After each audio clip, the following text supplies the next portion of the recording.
Hello student, welcome to আড্ডা 24/7 WBCS topper official YouTube চ্যানেলে প্রত্যেকে স্বাগত। আমি সুমিত স্যার। আজকের একটা স্পেশাল ভিডিও নিয়ে তোমাদের কাছে উপস্থিত হয়েছি এবং তোমরা এই ভিডিওর থাম্বনেলও দেখেছো। একজন সাকসেসফুল ক্যান্ডিডেট যে এতদিন ধরে কষ্ট করে আজকে শেষ হাসিটা কিন্তু হেসেছে। কথায় আছে না, কষ্ট করলেই তার কেষ্ট পাওয়া যায়। এখন হয়তো অনেক কিছু থাকা সত্ত্বেও আমরা বলি আমাদের কাছে তো এইগুলো নেই, তাই আমি পাইনি। এই অজুহাতটা আমাদের জীবনের একটা না একটা কোনো জায়গায় কাল হয়ে দাঁড়িয়েছে। কিন্তু যার কাছে কিছুই নেই, তারা ওই কিছু নেই এর মধ্যে থেকেই সব কিছু কিন্তু খুঁজে বার করে। আর এটাই বোধহয় মানুষের জীবনের সবথেকে পরিবর্তনমুখী দিক হয়ে দাঁড়ায়। আজকে তোমাদের সঙ্গে পরিচয় করাবো 2022 সালে যে WBCS পরীক্ষাটি হয়েছিল এবং সেই WBCS পরীক্ষায় গ্রুপ সি জয়েন্ট বিডিও পোস্টে যিনি জয়েন করলেন বা করবেন, কোয়ালিফাই করে গেছেন, ট্রেনিং শুরু হবে, শ্রী ইন্দ্রাশিস মুখার্জি স্যারের সঙ্গে তোমাদের আজকে পরিচয় করাবো। হয়তো এনার যেই ইন্টারভিউ দেওয়ার প্রসেস বা ইনি যা বলবেন সেটা আশা করি তোমরা আগে কোথাও শোনোনি। কারণ একটা নিম্নবিত্ত ঘর থেকে হাজারো স্ট্রাগেল করে সে মিনিমাম 5 থেকে 6টা পরীক্ষায় ক্র্যাক করে সে আজকে WBCS অফিসার হচ্ছে। সে কিভাবে সংসার চালিয়েছে হয়তো তোমার এগুলো জেনে কোনো লাভ নেই, কারণ সেটা তো তার ম্যাটার। কিন্তু এরকমও অনেকজন আছো যাদের এই গল্পটা শুনলে তোমাদের প্রিপারেশন নিতে শুধু WBCS নয়, আদার্স পরীক্ষাগুলো নিজের পায়ে প্রতিষ্ঠিত হওয়ার স্বপ্ন পূরণ করতে অনেকটাই সহায়তা করবে।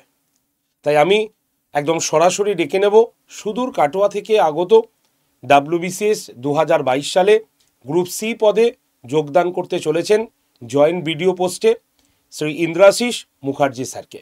Sir welcome.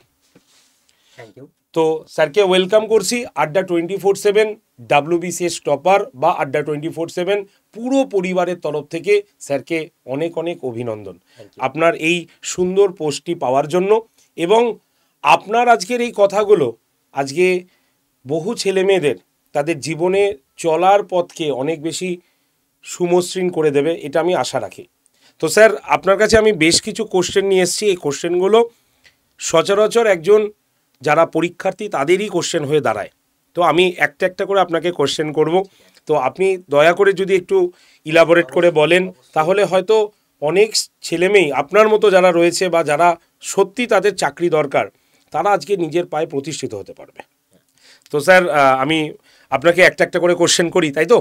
তো প্রথম প্রশ্ন, স্যারের সবার লাস্ট হলো ইন্টারভিউ, তাই আমি একদম ইন্টারভিউ থেকে আসবো স্যারের প্রশ্ন ধরাতে। আমরা অনেকেই বলি না, ইন্টারভিউ বোর্ডে গেলে ইংলিশে প্রশ্ন হয়, আর এই ইংলিশে প্রশ্ন শুনে আমাদের কিন্তু অবস্থা সত্যিই খারাপ হয়ে যায়। কথাটা আমি ভুল বলিনি তো? আজকে ইন্দ্রাশিস মুখার্জি স্যারের কাছে শুনে নেব যে স্যারের ইন্টারভিউ কোন ভাষায় হয়েছিল আর স্যার কতটা নার্ভাসও ছিল। তো স্যার, তো আপনার ইন্টারভিউ কোন ভাষায় হয়েছিল? প্রথমত বলি, আমি যখন দরজাটা ঠেলে ভেতর দিয়ে প্রবেশ করলাম, অনুমতি চাইলাম যে ম্যাম আমি কি আসতে পারি, আসুন আসুন বললেন, গেলাম বাংলায়। তারপরে দুটো এমনি ইনফর্মাল কিছু কোশ্চেন করলেন, কোথা থেকে এসছে নর্মালি, মানে ওই কোশ্চেনটা ইন্টারভিউয়ের মধ্যে কোশ্চেন নয়, ওনারা কাগজপত্রগুলো চেক করছিলেন, সেই আমাকে প্রশ্নটা করলেন। কয়েকটা সাধারণ প্রশ্ন, কোথা থেকে এসছেন, কত বয়সে থেকে কোন পরীক্ষা দিয়ে, এই টাইপের। আমি বসে পড়লাম, থ্যাংক ইউ বল দিলাম। তারপরে ইংরাজিতে ম্যাম যিনি ছিলেন, মানে যিনি যার বোর্ড ছিলেন আর কি, পিএসসি যিনি মেম্বার ছিলেন, উনি বললেন introduce your self to the board member. তো ইন্ট্রোডাকশানের একটা কথা বলি, ভাঙা ইংরাজিতে কোনো রকমে আমি ইন্ট্রোডাকশানটা বলেছি। আর ইন্ট্রোডাকশানটা খুব একটা পছন্দও ওনার হয় নাই, এমন নয় যে ওনার খুব পছন্দ হয়েছে, কারণ আমি গ্র্যাজুয়েশন থেকেই স্টার্ট করেছিলাম। তো উনি প্রথমেই শুরু করলেন মাধ্যমিক উচ্চ মাধ্যমিক কোথায় গেল, ফাদার নেম মাদার নেম কোথায় গেল, তো সেগুলো কোনো রকমে ইংলিশে বলে তারপরে মাঝখান থেকে অন্য টিচাররা প্রশ্ন করে যাচ্ছে, অন্য টিচার না, উনি অন্য বোর্ড মেম্বার যারা ছিলেন তারা প্রশ্ন করে যাচ্ছিলেন। এবার আমি ওই মাঝে যখন ওনারা প্রশ্ন করছেন আমি থেমে গিয়ে তার উত্তরগুলো সেই ইংলিশেই দিয়েছি। তারপরে ওটা হয়ে যাওয়ার পরে ম্যাম বললেন, মানে যিনি বোর্ডের যিনি হেড ছিলেন আর কি, মানে বোর্ডের চেয়ারম্যান উনি, ইন্টারভিউ বোর্ডের পিএসসি চেয়ারম্যান নয়। তো উনি বললেন পাশের একজন ইন্টারভিউয়ারের উদ্দেশ্যে যে আপনি প্রশ্ন করুন, আর আমার সাবজেক্ট ততক্ষণে জেনে গেছে জিওগ্রাফি স্টুডেন্ট, তো আপনি শুরু হয়ে যান, মানে ঠিক এইরকমভাবে, ঠিক এরকমভাবে আমি বসে আছি। মানে উনি কি জিওগ্রাফি ছিলেন নাকি? তা সেটা আমি মানে জানি না। মানে আচ্ছা, তার মানে কি করে বুঝলেন মানে শুরু হয়ে না, যাবে? উনি বললেন কথাটা, আচ্ছা আচ্ছা মানে আচ্ছা। ম্যাম ওনাকে বললেন জিওগ্রাফি, তো আপনি শুরু হয়ে যান, ও, শুরু করুন, ও, অনেকক্ষণ ধরে বসে আছেন, ঠিক এইভাবে। আচ্ছা আচ্ছা তারপর উনি শুরু করলেন প্রথমে, আচ্ছা হ্যাঁ, তার আগে আমাকে আরেকজন স্যার যিনি ছিলেন তিনি প্রশ্ন করেছিলেন যে কী করি। আমি বলেছিলাম এরকম টিউশন পড়াই, যেহেতু ওটাই আমার কাজ। কোন কোন সাবজেক্ট পড়াই, তো আমি বলেছিলাম হিস্ট্রি অ্যান্ড সিভিক্স আর জিওগ্রাফি। তখন ম্যাম বলেছিলেন সিভিক্স কি আছে, আমি বলছি স্যার আইসিএসসিতে হয়, ওখানে পড়াই। তো এটার পরে যখন উনি শুরু হয়ে যাওয়ার পর প্রশ্ন শুরু করলেন, উনি কিন্তু প্রথম প্রশ্নটা শুরু করলেন হিস্ট্রি থেকে, বেদ কয় প্রকার, উপনিষদ কী, এই ধরনের প্রশ্নগুলো করেছেন। বললাম ঋগ্বেদ, সামবেদ, যজুর্বেদ। এবার বেদের ভাগগুলো বলেছিলেন হলো মন্ত্রাস, এই সংহিতাস, উপনিষদ। এর মধ্যে আমি দুটো বলতে পারিনি, কারণ তখন বুঝতে পারছিলাম না, মানে একটুখানি নার্ভাস ওখানে হয়েছিলাম ওই জায়গাটাতে। হঠাৎ করে আমাকে হিস্ট্রি থেকে প্রশ্নটা শুরু হয়ে গেল, আর একটু স্পিডে প্রশ্ন করছিলেন, মানে আমি যে একটু ভেবে উত্তর দেবো সেই সুযোগ। এটা বাংলাতেই হচ্ছিল তো? হ্যাঁ, বাংলাতে, মানে ইন্ট্রোটা হয়ে যাওয়ার পরেই ইন্টারভিউটা বাংলাতে শুরু হয়ে গিয়েছিল, মানে উনি স্যার যখন প্রশ্ন করতে শুরু করলেন বাংলাতে প্রশ্ন করতে শুরু করলেন। এবার সেখানে একটা ব্যাপার হয়েছিল কি, যে ওই উপনিষদের যে ব্যাপারটা, আমাকে উপনিষদের টাইপগুলো জিজ্ঞেস করেছিল। 18টা উপনিষদ আছে, কয়েকটা নাম বলতে। তো আমার প্রবলেমটা বলি, আমি ওইটা পড়েছিলাম পুনম দলাল দাইয়া ম্যামের যে বইটা আছে, ওই বই থেকে আমি ইংরাজিতে পড়েছিলাম। তোর প্রোনাউন্সিয়েশনগুলো ভুল হচ্ছিল, যেমন ওটাকে কথোপনিষদ বলছিলাম, ওটা কঠোপনিষদ। মুন্ডক্য উপনিষদটাও প্রোনাউন্সিয়েশনটা স্যারের পছন্দ হয়নি, উনি বলে মুন্ডক্য উপনিষদ, মানে ঠিক এই টাইপের, মানে উনি বলে বলে দিচ্ছিলেন। আচ্ছা হ্যাঁ, এটা হলো। তারপরে সাবজেক্টের প্রশ্ন শুরু হলো জিওগ্রাফি থেকে। পাত কয় প্রকার, কোন কোন পাত আছে, আর পাতের সরণের একটা বলেছিল যে কত সেন্টিমিটার করে পাতটা সরছে। আমি এভারেজটা বলেছিলাম, ওটাতে উনি ধ্যাত করেছিলেন। ঠিক আছে, ধ্যাত তা বললো না, ধ্যাত বলাটা উচিত হয় নাই, কিন্তু রেঞ্জটা একটু বেশি হবে। স্যার আমি এবার ইন্টারভিউ কতক্ষণ ধরে চলেছিল আপনার? প্রায় 20-22 মিনিট মতো ইন্টারভিউটা হবে। প্রায় 20-22 মিনিট ধরে ইন্টারভিউ হয়েছে? হ্যাঁ, আর তার মধ্যে আমাকে নিজের এলাকা নিয়ে প্রচুর প্রশ্ন করেছে। হ্যাঁ, প্রথমে এই মাখা সন্দেশ নিয়ে মাঝখানে পড়েছিলেন আপনাদের ওখানকার কাটোয়ার। কাটোয়ার। এবার আমি সত্যি কথা বলতে মাখা সন্দেশটা যে অত বিখ্যাত আমি জানতাম না। ঠিক আছে, এটা খুব ভালো। এটা নিয়ে প্রশ্ন করেছিলেন যে কোনোদিন খান নাই আপনি, ঠিক এরকমভাবেই বলেছে, কোনোদিন খান নাই। আমি খেয়েছি, কিন্তু আমার তো অত ভালো লাগে এটা আমি জানতাম না, তো ওর মতো ভালো মিষ্টি হয় না। আমি কোনো ক্রস কোশ্চেন কি হয়েছে ইন্টারভিউতে? ক্রস কোশ্চেন সেইভাবে অতটা হয় নাই, আচ্ছা, মানে একদম normal। সাবজেক্ট রিলেটেড প্রশ্ন করছিলেন। আচ্ছা আচ্ছা ঠিক আছে, বাদ দিন। আর একটা পলিটি যেহেতু আমার নিজের খুব পছন্দের জায়গা, ওইখান থেকে আমাকে শুধু ইয়েটা নিয়ে প্রশ্ন করেছিলেন, ওই ডিলিমিটেশন কমিশনটা নিয়ে প্রশ্ন করেছিলেন, আচ্ছা যে ডিলিমিটেশন হচ্ছে ওটা কেন হচ্ছে, কী জন্য হচ্ছে, এই জাতীয় প্রশ্ন করেছিলেন। তো ওটা মোটামুটি বলেছিলাম। তার সলিউশনটা জানতে চেয়েছিলেন, যে ওই যেখানে গ্রোথ রেটটা, বার্থ রেটটা বেড়ে গিয়েছে, তাদের সিটটা বেশি হয়ে যাচ্ছে হিসাব মতো, ওটা মেন ডিলিমিটেশনের প্রবলেম। তো সে সলিউশনটা জানতে চেয়েছিলেন, সলিউশনটা আমার ওই মুহূর্তে মনে ছিল না। স্যার আমি জানি না।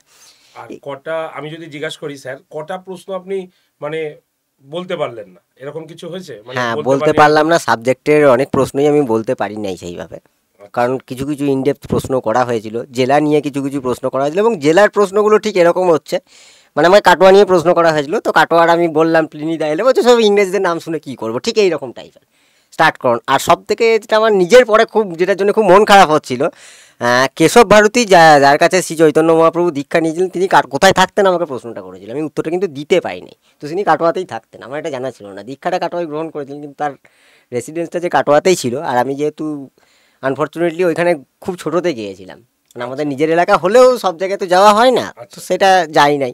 তো এইখান থেকে প্রশ্নটা করেছিলেন। তাঁত নিয়ে প্রশ্ন করেছিলেন, অতটা ডিটেলস আমি বলতে পারি নাই।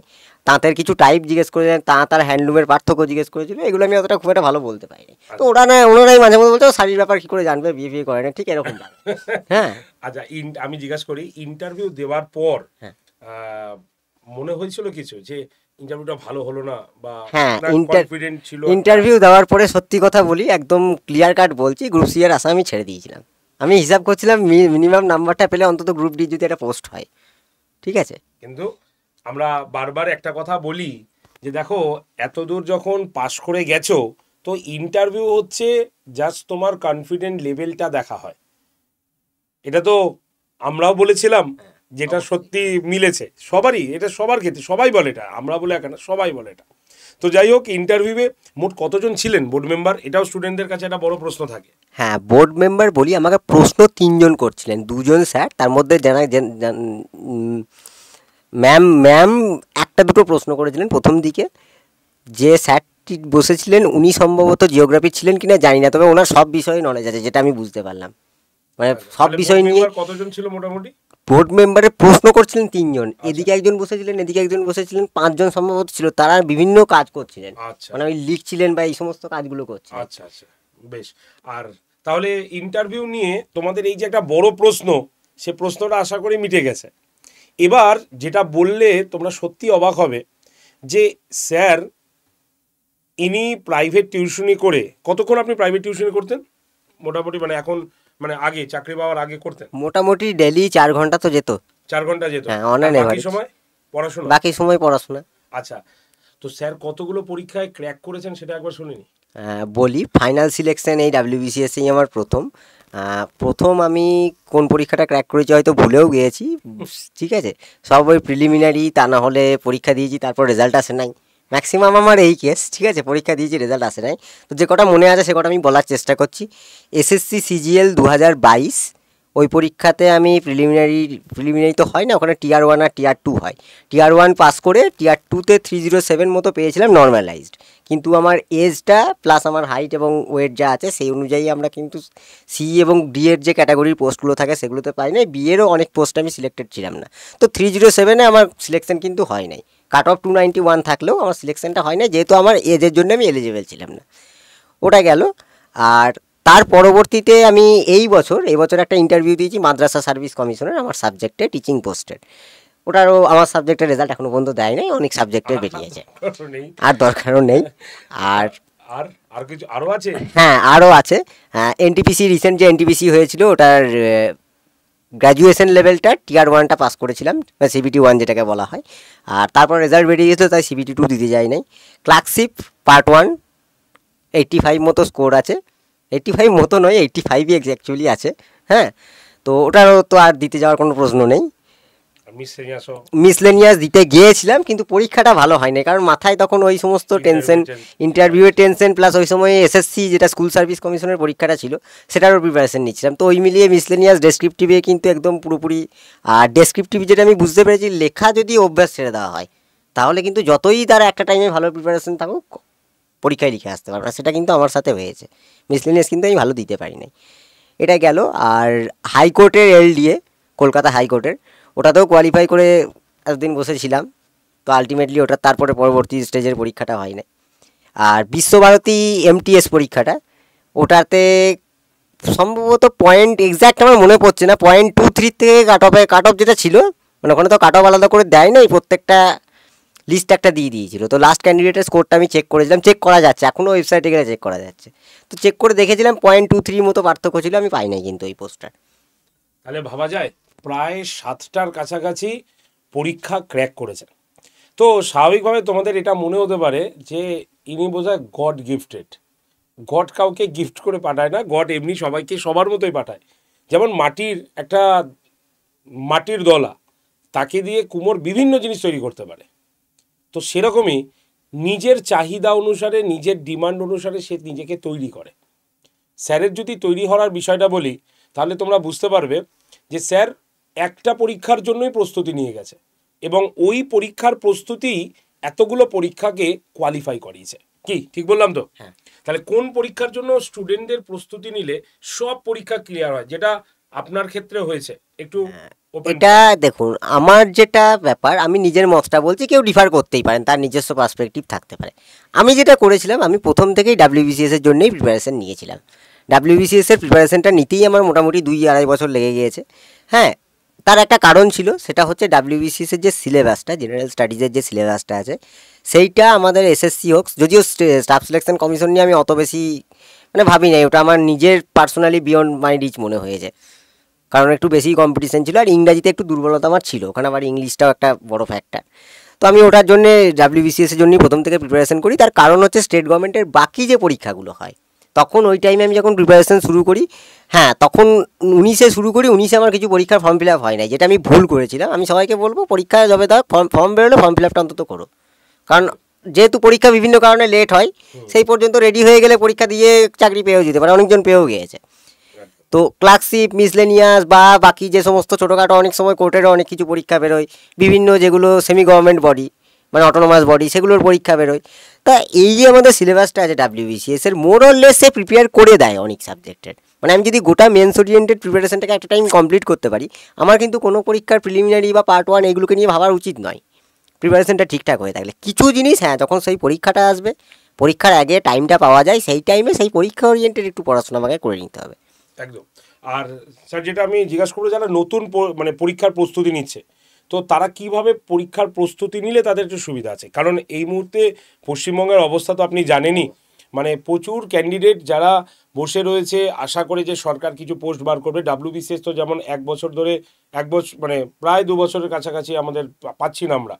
তো সেই ক্ষেত্রে মানে নতুন যারা প্রস্তুতি নিচ্ছে তাদের জন্য যদি একটু বলেন কি করবে তারা এখন এই মুহূর্তে? দেখুন, প্রথম যেটা কথা, আমার হাতে যেটুকু রয়েছে আমাকে সেটুকু নিয়ে ফোকাস করতে হবে। যেটা আমি করতে পারবো না সেটা নিয়ে আমার ফালতু ভেবে লাভ নেই। যেটা করতে পার, হ্যাঁ, যদি করার কিছু থাকে সেটা অবশ্যই করার চেষ্টা করা উচিত ক্যান্ডিডেটদের, যদি সেটা কিছু করতে পারে।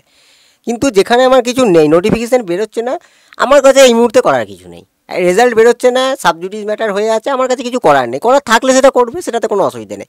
কিন্তু বেরোচ্ছে না, তার জন্য আমি প্রিপারেশান নেবো না, রেডি হব না, এটা কিন্তু একটা নেগেটিভ দিক। কেন বলি, এরকম অনেকের হয়েছে প্রিপারেশান, হ্যাঁ, এটা বলাটা খুব সহজ, করাটাও খুব কঠিন। কারণ আমি জানি মানুষের কাছে একটা স্বাভাবিক, একটা মানুষ পড়াশোনা করছে, সে একটা গ্র্যাজুয়েশন কমপ্লিট করে এসছে বা মাধ্যমিক কমপ্লিট করেছে, একটা এক্সপেকটেশন থাকে। সবাই তো জিনিসগুলো বোঝে না। অনেকে বলে কি এতদিন ধরে পড়াশোনা করছিস কিছুই হলো না, এই তো এর ছেলে এতদিন পড়াশোনা করছে কিচ্ছু হলো না। তারা এই ব্যাপারগুলো বোঝে না যে রেজাল্ট বেরোচ্ছে না, মানে সে পরীক্ষাটা দিয়েছে, তাদের রেজাল্ট বেরোচ্ছে না, এটা মানুষকে বোঝায়। এগুলো কিছু করার নেই, এবার এদেরকে ইগনোর করা ছাড়া কোনো উপায় নেই। কারণ এদের কথা ভেবে যদি আমি নিজের প্রিপারেশনটা বন্ধ করে দিই, সারা জীবন এদের কথাই শুনে যেতে হবে। এটা একদম মানে খুব মনের কথা আমি বললাম, একদমই বাস্তব একদম। কারণ নিজেরটা নিজেকেই করতে হবে। প্রিপারেশনটা হোক, তার সঙ্গে যে যা করার করুক, সেটাতে কোনো প্রবলেম নেই, প্রিপারেশনটা যেন হতে থাকে। কারণ যেদিন পরীক্ষাটা হবে সেদিন পরীক্ষা দিলে যেন আমার নামটা লিস্টে আসে। একদম একদম, এটা খুব দামি একটা কথা, যেটা আমরা বারবার বোঝাই। ভাই, তোমার কাজ, তোমাকে কেউ 1 পয়সা দিয়ে সাহায্য করতে আসবে না, তোমার কাজটা তোমাকে করতে হবে। যেটা সামনে পজিটিভিটি রয়েছে সেই দিকে এগো। তোমার অবশ্যই প্রিপারেশন, প্রস্তুতি নাও, প্রস্তুতিকে থামিয়ে রেখো না। যেগুলো সামনে পরীক্ষা আছে সেগুলো দাও।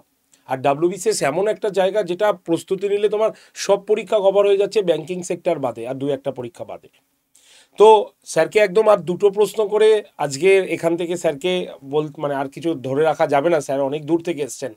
তো স্যার, এই যে আপনি নতুন জয়েন ভিডিও পোস্টে জয়েন করলেন বা করবেন আপনি, তো এই নতুন পদে জয়েনিংটাকে আপনি কিভাবে দেখছেন? দেখুন, স্বাভাবিকভাবেই একটা চাকরি মানুষের জীবনে স্বপ্ন থাকে, সেটা জয়েন্ট ভিডিও হোক বা যে কোনো পোস্ট হোক। এই যে ক্লার্কশিপ পরীক্ষা হচ্ছে, যারা ওটা জয়েন করবে তাদের ক্ষেত্রে একটা স্বপ্ন, কিন্তু আমরা যারা পড়াশোনা করি তাদের কাছে একটা সরকারি চাকরি একটা স্বপ্নের মতো।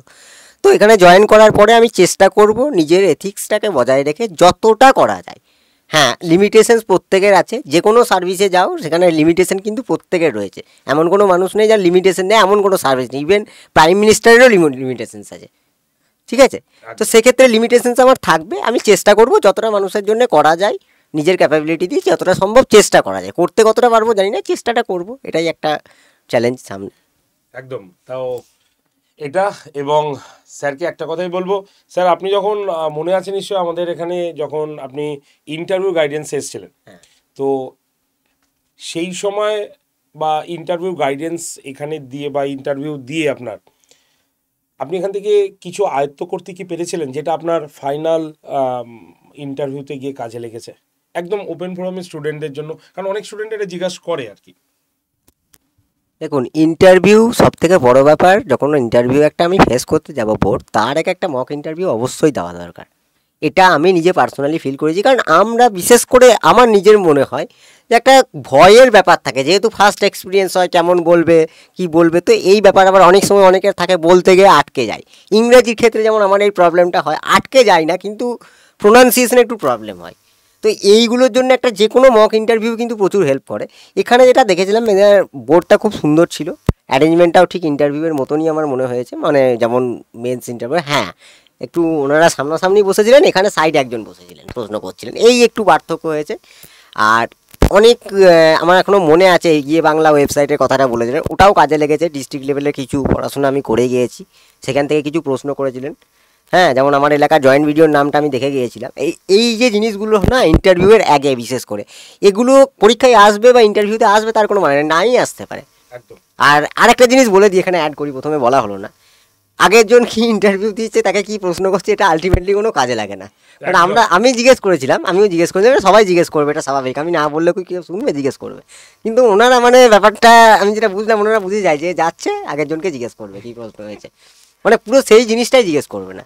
আর এইবারে একটা জিনিস হয়েছে, আমার সঙ্গে অনেকে হয়তো একমত হবে যারা বাকি অ্যাসপিরেন্ট আছে, চাকরি পেয়েছে বা ইন্টারভিউ দিয়েছে সি গ্রুপে। আমরা কিন্তু সি গ্রুপে অপশনাল দিতে যাই না, সি গ্রুপটা অপশনাল ছাড়া হয়।